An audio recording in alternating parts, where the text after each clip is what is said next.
অর্থনীতি শুধু কিছু সংখ্যা সূচক কিংবা হিসাব নিকাশের বিষয় নয়, অর্থনীতি মানুষের জীবনযাত্রার প্রতিচ্ছবি। তেমনি শিল্প বাণিজ্য কেবল ব্যক্তি বা প্রতিষ্ঠানের মুনাফার বিষয় নয়, এর সঙ্গে জড়িয়ে আছে দেশের উৎপাদন, কর্মসংস্থান আর উন্নয়নের গল্প। তাই অর্থনীতির আলোচনা যতই জটিল মনে হোক না কেন, এর প্রভাব আছে আমাদের ব্যক্তি জীবনে। অর্থনীতির কঠিন আলাপকে সহজ ভাষায় বিশ্লেষণ করতে চ্যানেল ওয়ানের নিয়মিত আয়োজন বাণিজ্য সংলাপ। আপনাদের সাথে আছি আমি রিয়াজ সেজান। শুরুতে দেখে নিচ্ছি আজ যা থাকছে। গত অর্থ বছরের রেকর্ডের পর নতুন অর্থ বছরের সুপাতাস প্রবাসী আয়ে প্রথম 6 দিনের রেমিটেন্স এসেছে 69,60,00,000 মার্কিন ডলার। অনিয়মিত অভিবাসনের কারণে কারাগারের 4 দেয়ালে আটকে যাচ্ছে প্রবাসী শ্রমিকদের স্বপ্ন। এলডিসি থেকে উত্তরণের আগে ব্যাংকিং খাতে খেলাপি ঋণ অর্থ পাচার মোকাবেলার তাগিদ বিশেষজ্ঞদের। এছাড়া থাকছে ব্যবসা বাণিজ্যের নানা বিশ্লেষণ এবং এর পুরোটা সময় আমাদের সাথে থাকছেন একজন অতিথি। গত অর্থ বছরের রেকর্ডের পর নতুন অর্থ বছরের সুবাতাস বইছে প্রবাসী আয়ে। জুলাইয়ের প্রথম 6 দিনে দেশে রেমিটেন্স এসেছে 69,60,00,000 মার্কিন ডলার, বাংলাদেশি মুদ্রায় যার পরিমাণ 8,543,40,00,000 টাকা। আর জুনে রেমিটেন্স কমলেও এর আগে টানা 6 মাস 3 বিলিয়ন ডলারের রেমিটেন্স বেশি এসেছে। বর্তমানে রিজার্ভও রয়েছে 36 বিলিয়ন ডলারের উপরে। সরকারি স্পেশালাইজড কৃষি ব্যাংকে গেল জুনে সর্বাধিক 441 মিলিয়ন ডলারের বেশি প্রবাসী আয় এসেছে। চলতি জুলাই মাসের প্রথম 6 দিনেও একই ধারা ধরে রেখেছে ব্যাংকটি। 6 দিনে 6,60,00,000 টাকা পাঠিয়েছেন প্রবাসীরা। বাংলাদেশ ব্যাংকের ব্যালেন্স অফ পেমেন্টের পরিসংখ্যান অনুযায়ী জুনে রেমিটেন্স সংগ্রহে বেসরকারি ব্যাংকগুলোর মধ্যে প্রথমে নিজেদের অবস্থান ধরে রেখেছে ইসলামী ব্যাংক। এখনও পরিচালক চেয়ারম্যান নিয়োগ নিয়ে টালমাটালো গ্রাহক ফোরামের আন্দোলনের মাঝেও প্রবাসী আয়ে নিজেদের অবস্থান ধরে রাখাকে চ্যালেঞ্জ বলছেন বিশেষজ্ঞরা। তৃতীয় অবস্থানে ছিল রাষ্ট্রায়ত্ত অগ্রণী ব্যাংক, যেখানে রেকর্ড 325 মিলিয়ন ডলার রেমিটেন্স এসেছে জুনে। আর জুলাইয়ের 6 দিনে এসেছে 25 মিলিয়ন ডলারের কিছু বেশি। গভর্নমেন্টের কিছু ইনসেন্টিভের জন্য বা আমাদের ব্যাংকগুলোরও তৎপরতার জন্য আসলে বেশ কিছু রেমিটেন্স বেড়েছে অফিসিয়াল রুটে। আসলে রেমিটেন্সগুলো কিন্তু আসেই, কোনোটা অফিসিয়াল রুটে আসে, কোনো আনঅফিসিয়াল। গেল ডিসেম্বর থেকে মে 2025-26 অর্থ বছরের টানা 6 মাসে রেকর্ড 3 বিলিয়ন ডলারের বেশি প্রবাসী আয় এসেছিল। তবে জুনে কিছুটা কমে সেই প্রবাহে। বাজেটের মাসে ব্যাংক খাতে 281,69,00,000 টাকা আসে, যার মধ্যে এগিয়ে রয়েছে ব্র্যাক ব্যাংক, ট্রাস্ট ব্যাংক এবং স্টার্ন ও ডাচ বাংলা ব্যাংক। বিদেশি ব্যাংকারদের বা বিদেশে রেমিটেন্স পাঠানোর ক্ষেত্রে তো মানে ব্যাংকাররা কোনো ধরনের সমস্যা করে না, তোমরা তো সমস্যা করো কেন? তার মানে তোমরা চেষ্টা করো, আমি একজন রেমিটার, আমি ইনফর্মাল সেক্টরে বা অন্যভাবে যখন রেমিটেন্স পাঠাই তখন আমি যতটুকু স্বাচ্ছন্দ্যে পাঠাতে পারি ওই স্বাচ্ছন্দ্যটা তোমরা দেওয়ার চেষ্টা করো। এদিকে জুলাইয়ে 11টি ব্যাংকে এখনো কোনো রেমিটেন্স আসেনি। তবে মার্চ হওয়া 5 ইসলামী ব্যাংকের মধ্যে ফার্স্ট সিকিউরিটি ইসলামী ও এক্সিম ব্যাংকের মাধ্যমে গেল 6 দিনে 60 লাখ টাকা রেমিটেন্স এসেছে। Mina Firdaus, one news, Dhaka. দেখছিলাম গেল 6 দিনের রেমিটেন্স প্রবাহ এবং ওভারঅল রেমিটেন্স প্রবাহ কেমন দেশে, সেটি নিয়ে আমরা আলোচনা করতে স্টুডিওতে এনেছি মোবারকুল্লাহ শিমুলকে। তিনি জনশক্তি খাত বিশ্লেষক। স্বাগত জানাচ্ছি। ধন্যবাদ। জি, একটু এদিকে। হ্যাঁ জি, আমরা গিয়ে দেখলাম যে রেমিটেন্স প্রবাহটা বেশ খানিকটা বেড়েছে। বিশেষ করে জুন মাসে খানিকটা কম ছিল, তার বাইরে গেল 6 দিনে ওইটার একটা ভালো আছে, প্রভাবটা ভালো আছে। আপনি কিভাবে বিশ্লেষণ করছেন, কেন আসলে রেমিটেন্সের এই সময়ের রেমিটেন্স প্রভাবটা বাড়ছে? এটার মূল কারণ হলো আমরা যারা এই খাতে জড়িত দীর্ঘ প্রায় 20 বছর 25 বছর যারা এই ওয়ার্কারদেরকে আমরা পাঠালাম, তারা ওখানে গিয়ে এখন দক্ষ হয়ে গিয়েছে। আর দ্বিতীয়ত রেমিটেন্স আসার আরেকটা বেশি বাড়ার উদ্দেশ্য হলো যে কারেন্সিটা হঠাৎ করে গত 2 বছর থেকে আমাদের মুদ্রার ড্রপ করছে এবং বিদেশি যে কারেন্সি মালয়েশিয়া বলেন, সৌদি আরব, গালফ কান্ট্রিতে তাদের আগে ছিল, অর্থাৎ আজ থেকে 3 বছর আগে ছিল ওখানে 1 টাকা সমান দেখা যাচ্ছে যে রিয়াল কনভার্ট করলে দেখা যাচ্ছে যে 21 টাকা, অর্থাৎ এটা ছিল। আর এখন হলো 35 টাকা করে। তাহলে একটা ওয়ার্কার যদি এখন আপনার 2,000 টাকা বেতন পায়, 2,000 রিয়েল পায় অথবা 2,000 রিঙ্গিট পায়, এই টাকা হয়ে যায় প্রায় 60-70 হাজার টাকা। তো এই ওয়ার্কার এখন অনেকটা স্কিল হয়ে গিয়েছে, যার কারণে স্যালারি ভালো পাচ্ছে। কিন্তু এমন কোনো ম্যাজিক নয় যে এখানে ম্যাজিকের মাধ্যমে তারা কিন্তু ওয়ার্কার তো রাতারাতি স্কিল হয়ে, মানে আমাদের স্কিল ওয়ার্কার পাঠানোর হারটাও তো কম, মানে রাতারাতি তো এই স্কিল হয়ে যাওয়ার বিষয় না, মানে আমরা তো সেই দক্ষ শ্রমিক পাঠাতেও পারছি না, মানে এখানে দক্ষতাটা কোথায় বেড়েছে? দক্ষতা বলতে যে ওয়ার্কাররা 1 বছর আগে গিয়েছে, সে ওখানে কাজ করতে করতে দক্ষ হয়ে গিয়েছে, আচ্ছা, তার মানে salary ওইখানকার পরিবেশে তো অ্যাডপ্ট করতে পেরেছে। অ্যাডাপ্ট করতে পারছে। আর দ্বিতীয়ত ব্যাংকিং চ্যানেলে টাকাটা আসতেছে, আগে ছিল আজ থেকে 5 বছর 6 বছর আগে হুন্ডি পথটা খুব প্রচলিত ছিল এবং ব্যাংকিং চ্যানেলটাতে অ্যাক্টিভ না থাকার কারণে ওয়ার্কাররা অবৈধ পথে টাকা পাঠাতো, যার কারণে আমরা দেখতাম না যে রেমিটেন্সটা কত আসতেছে, সেখানে ঘাটতি ছিল। কিন্তু এই ইদানিং গত 4-5 বছর পর্যন্ত ব্যাংকিং চ্যানেলটা স্ট্রং হওয়ার কারণে এবং প্রণোদনা দেওয়ার কারণে ওয়ার্কাররা স্বাচ্ছন্দ্য ফিল করে যে আমরা লিগেলভাবে আমরা টাকা পাঠাই। ওই টাকাটা পাঠানোর কারণে আজকে রেমিটেন্সটা বাড়তেছে দেখা যাচ্ছে। তো অল্প কয়েকদিন আগেও তো আমরা দেখলাম যে সৌদিতে ইভেন মধ্যপ্রাচ্যে বিশেষ করে ইরান যুদ্ধের কারণে শ্রমিকরা সংকটে পড়েছিল, নানা ধরনের সংকটের কথা আমরা শুনেছি। সেটার বর্তমান অবস্থা এখন কিরকম? এখন যুদ্ধটা কিছুটা আমরা যেহেতু যুদ্ধটা একটু দীর্ঘস্থায়ী ছিল, যার কারণে আপনার সংকটও ছিল, আস্তে আস্তে আমাদের মনে হয় যুদ্ধটা একটু কমতির দিকে, যার কারণে আমাদের ওয়ার্কাররা এখন ভীতসন্ত্রস্ত নয়। আমার মনে হয় এখন একটু স্টেবল আছে। এবং সৌদিতে আপনারা জানেন গত কিছুদিন পূর্বে দেখা যাচ্ছে যে আমরা দেখলাম প্রায় 5 লক্ষ একটা প্রজেক্টে 5 লক্ষ শ্রমিকের চুক্তি করছে পাকিস্তান। কিন্তু দুঃখজনক আমরা এই কূটনৈতিক তৎপরতার জন্য আমরা এই জায়গাতে আমরা ওই রকম আমরা মার্কেটটাকে আমরা স্টেবল করতে পারিনি। কিন্তু মধ্যপ্রাচ্যে তো গেল অন্তর্বর্তী সরকারও ভিজিট করেছে এবং তখন তো তারাও এক ধরনের আশ্বাস নিয়ে এসেছিল, সেগুলো কোনো কাজে দিল না। হ্যাঁ, ওনাকে অসংখ্য ধন্যবাদ। উনি যখন প্রায় 18-19 মাস দায়িত্ব ছিল, উনি মালয়েশিয়া ভিজিট করেছে, উনি সৌদি আরব ভিজিট করেছে এবং উনি ওনার টিম থাইল্যান্ড ভিজিট করেছে। রেজাল্ট কিন্তু আপনার সে ঘুরে ফিরে কোনো ফসল ঘরে উঠাতে পারেনি। আচ্ছা, এই 3টে জায়গাতে ফসল ঘরে উঠতে পারেনি। এই কারণে পারেনি, এটা ভিজিটের পরে যে কূটনৈতিক তৎপরতা, এটা গ্যাপ ছিল। আর এই গ্যাপের কারণে ওনাদের যে পিরিয়ডটা, এই পিরিয়ডটা এই সেক্টরকে ধ্বংস করে দিয়েছে। আমি একজন এই খাতের ব্যবসায়ী হিসেবে বলবো, এই সেক্টরকে দৃশ্যমান কোনো কিছু গত 19 মাসে ওনারা দেখাতে পারেনি। ধ্বংস করে দিয়েছে মানে কি? ধ্বংস করে দিয়েছে বলতে আপনার এই রিক্রুটমেন্ট প্রসেসটা, কীভাবে শ্রমিকের নিরাপদ অভিবাসন করা যায়, কীভাবে একটা শ্রমিক যেতে হলে কত দিনের ভিতর যেতে পারে, শর্ট টাইমে শ্রমিক যত যাবে ততই নিরাপদ অভিবাসন নিশ্চিত হবে। কিন্তু নিরাপদ অভিবাসনের নামে যে সমস্ত বিধি করছে, যে সমস্ত আইন প্রণয়ন করছে, আইন প্রণয়নে ওনারা ব্যস্ত ছিল, যার কারণে যেখানে আমরা প্রতি মাসে আমরা 90,000 শ্রমিকের কর্মসংস্থানের ব্যবস্থা করেছি, আজকে কেন এটা 31,000 30,000 টাকা 30,000 কর্মীর মধ্যে আসবে? আজকে 30,000 কর্মী যাচ্ছে প্রতি মাসে, এটা আরও নিম্নের দিকে যাচ্ছে। তাহলে যেখানে 90,000 1 লক্ষ ছিল, সেখানে হার আস্তে আস্তে কমে এই পর্যায়ে এসেছে। কী জন্য এসেছে? এটা লম্বা হিস্টোরি। অর্থাৎ যারা এই খাতে জড়িত, এই সেবার সাথে জড়িত, তাদেরকে কীভাবে কোণঠাসা করা যায়, কীভাবে নিরাপদ অভিবাসন, আমরা চাই অভিবাসী কর্মী নিরাপদে থাকুক, কিন্তু অভিবাসী কর্মীর নিরাপদের নামে যে সমস্ত বিধি প্রণয়ন করা হয়েছে, অর্থাৎ কর্মী যাওয়ার পরে যদি জবলেস থাকে তাহলে এজেন্সির মালিককে অবশ্যই শাস্তির আওতায় আনতে হবে। কিন্তু এমনভাবে করছে, তাদের বিরুদ্ধে মামলা, মানব পাচার মামলা, মানি লন্ডারিং মামলা থেকে শুরু করে গভর্নমেন্ট এই সমস্ত। কিন্তু এই সংকট তো ডে বাই ডে বাড়ছিল, মানে একটা তো ব্যারিকেড দেওয়া দরকার ছিল, কারণ আমরা দেখছিলাম যে অবৈধ বা অনিয়মিত যেটা আমরা বলি প্রবাসীরা অনেক বেশি চলে যাচ্ছিল, নানা ধরনের হয়রানির শিকার তারা প্রবাসে হচ্ছিল।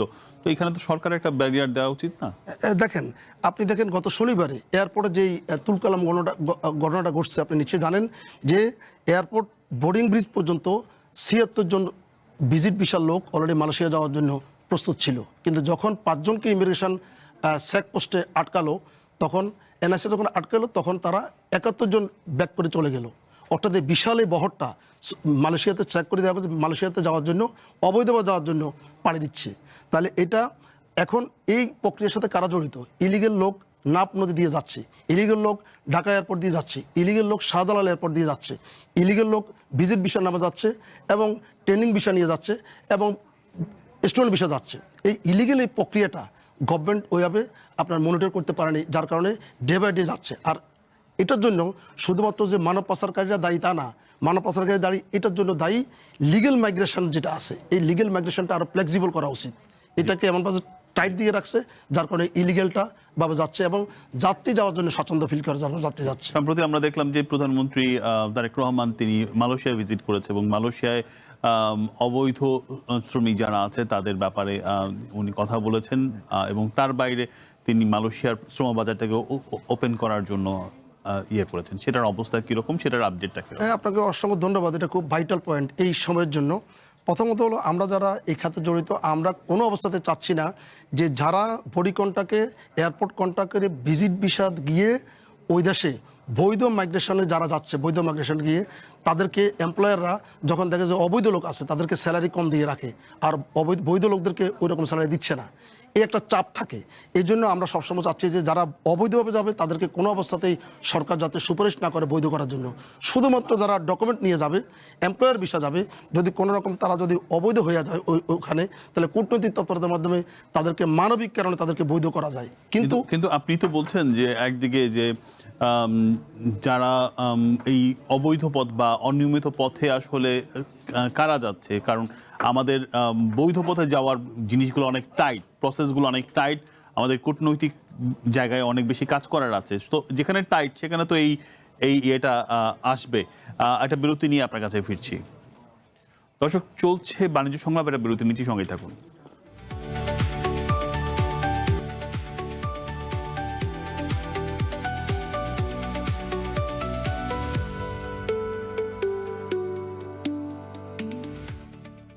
সাথে থাকার জন্য ধন্যবাদ। আবার স্বাগত জানাচ্ছি বাণিজ্য সংলাপে। আপনাদের সাথে রয়েছি আমি রিয়াজ জান।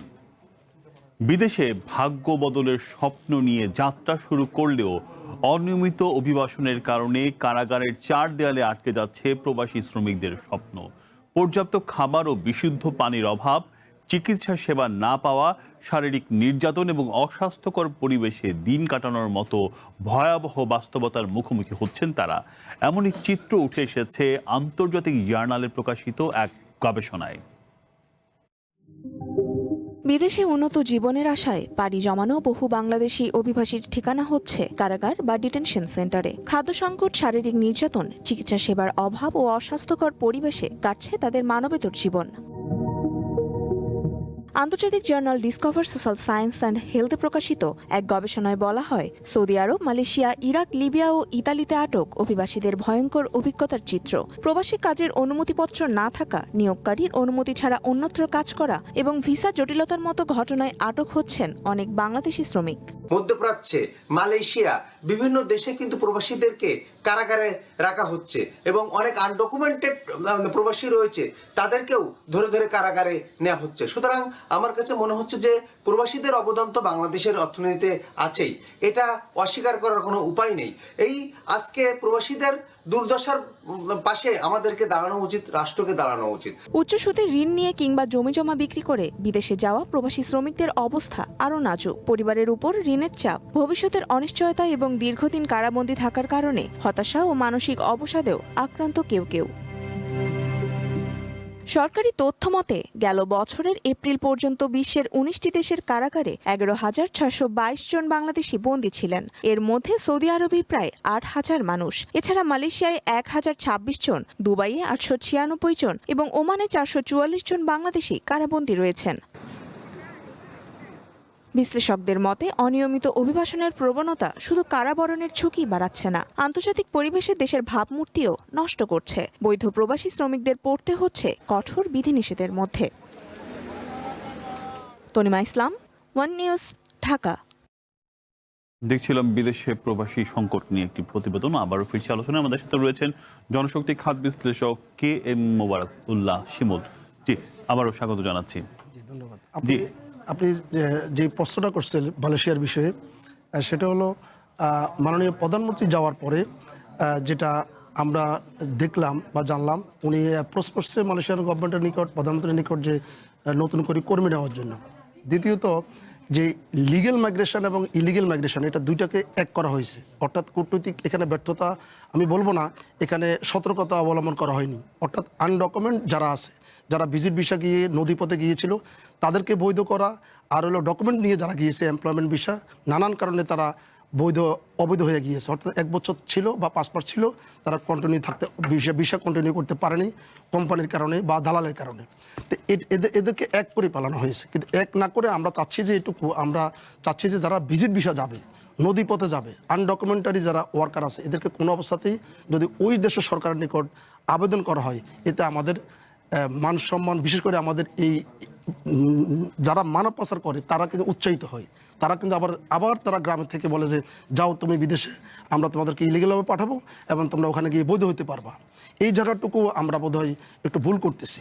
আমার মনে হয় গভর্নমেন্ট যদি এই পর্যন্ত কোনো মানব পাচারকারীকে, যারা এই ভিজিট বিষয়ের সাথে জড়িত, চক্রের সাথে জড়িত, এয়ারপোর্টের একটা অসাধু কর্মকর্তারা জড়িত এবং বোর্ডিং গার্ড যারা দেয় তারা জড়িত, এবং তাদেরকে এই পর্যন্ত কোনো দৃষ্টান্ত কোনো শাস্তির আওতা নিয়ে আনতে পারেনি, না পারার কারণে ডে বাই ডে এটা বাড়তেছে, অর্থাৎ ইলিগেল লোক যাচ্ছে। দ্বিতীয়ত আপনি জানেন যে জনশক্তি রপ্তানিতে আমরা আজকে এশিয়ার মধ্যে 3 নম্বর রেমিটেন্স আমরা নিয়ে আসি বিদেশ থেকে, এবং সারা পৃথিবী যদি আমরা হিসাব করি তাহলে আমরা 7ম স্থান অধিকার করে আছি। এই জায়গাতে কিন্তু আমাদের যে মার্কেটগুলো, বাজারগুলো রয়েছে, নেপাল, ভিয়েতনাম, অন্যান্য দেশের জন্য বিভিন্ন দেশ উন্মুক্ত রয়েছে, কিন্তু আমাদের এটা নাই। আমাদের চাহিদার যোগান সেটা হলো আমাদের জন্য মাত্র সব পথ বন্ধ, মাত্র আমাদের 2-3টা মার্কেট উন্মুক্ত রয়েছে। কিন্তু এখানে একটা জিনিস দেখার বিষয় যে আমরা দেখলাম প্রতিবেদনে যে 11,622 বা এরকম কর্মী হচ্ছে গিয়ে জেলখানায় বন্দী আছে। এর মধ্যে সবচেয়ে বেশি আছে সৌদি আরবে, প্রায় 8,000।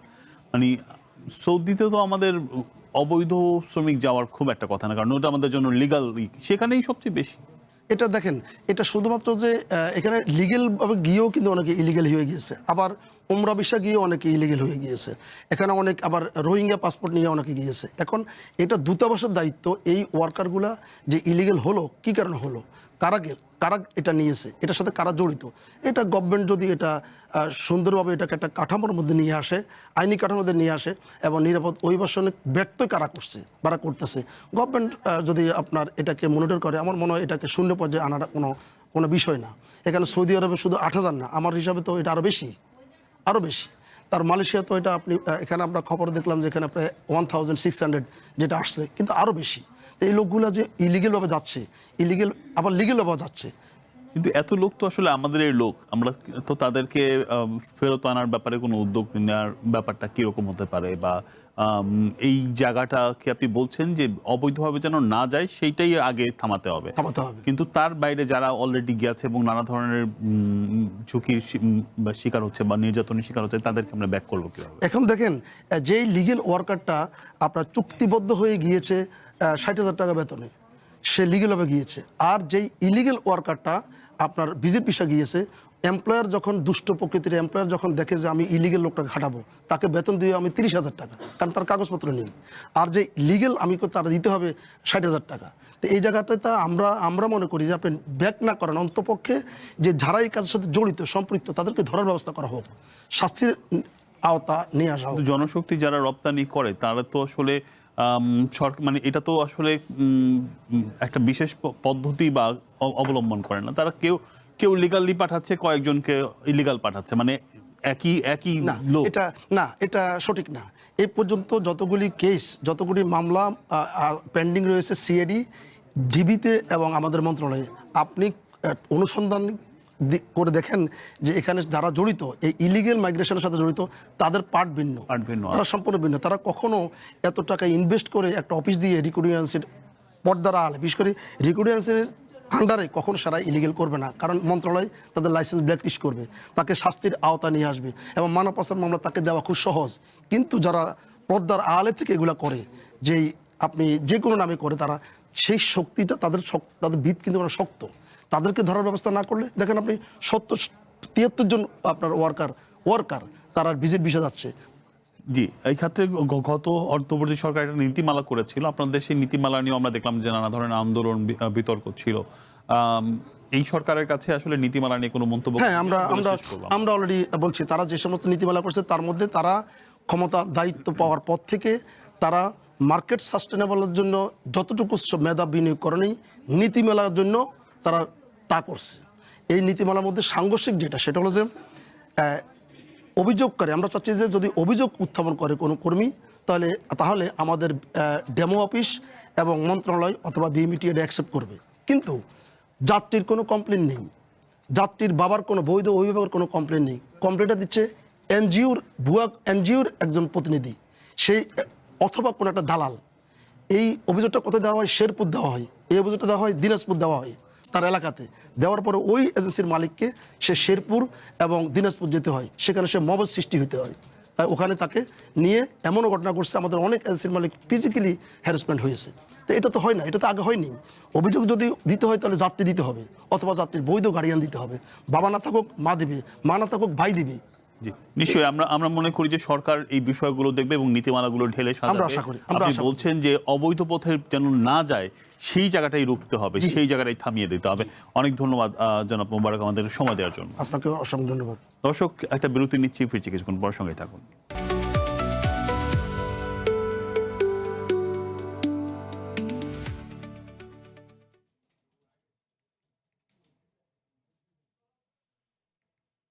সাথে থাকার জন্য ধন্যবাদ। আমরা একটা বিরতিতে ছিলাম। খেলাপি ঋণ, বাণিজ্যের আড়ালে অর্থ পাচার এবং ডিজিটাল সমন্বয়ের ঘাটতি এবং দেশের ব্যাংকিং খাতের বড় সমস্যা বলছেন বিশেষজ্ঞরা।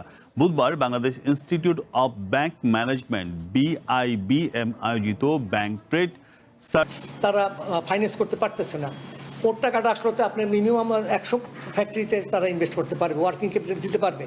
প্রধানমন্ত্রীর চায়না সফরের সময় দেশটির এক্সিম ব্যাংকের বাংলাদেশের শাখা খোলা নিয়ে আলোচনা হয়। বাংলাদেশ বিনিয়োগ উন্নয়ন কর্তৃপক্ষ বিডা বলছে, চায়নার ব্যাংক আসলে বড় বিনিয়োগ নিয়ে আসবে।